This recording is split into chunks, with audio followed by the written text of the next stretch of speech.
વડોદરા શહેરના સૌથી લાંબા અટલ બ્રિજ પર આજે એક મોટી દુર્ઘટના ટળી ગઈ હતી।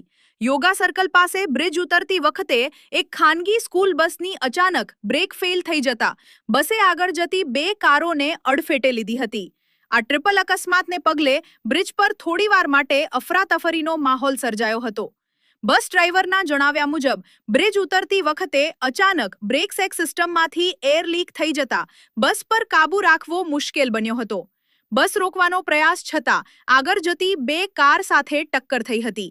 આ અકસ્માતમાં બે ખાનગી કારોને ભારે નુકસાન પહોંચ્યું છે। જો કે સદનસીબે કોઈ જાનહાનિ થઈ નથી અને બસમાં સવાર બાળકો સુરક્ષિત બચી ગયા છે।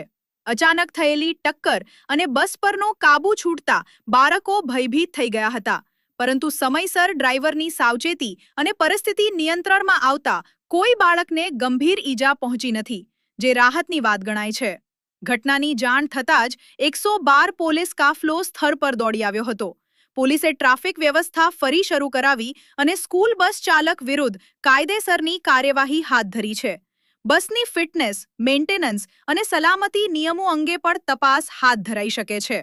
तो ऊपर से हम नीचे आता था तो ब्रेक एकदम वागे नहीं एना कारणे गाड़ी आगे अड़ी गई। अच्छा तो ब्रेक ना वागी એવું हाँ ब्रेक नहीं वागी, કઈથી કઈ एयर ब्रेक अरे सरस्वती स्कूल थी अंगड़ी कोई अंगड़ी नजीक मत केक लઈને આવતા હતા અમે। અચ્છા સરસ્વતી સ્કૂલના છોકરાઓ હતા। ઓકે શું નામ છે આપનું? સત્યમ ત્રિવેદી।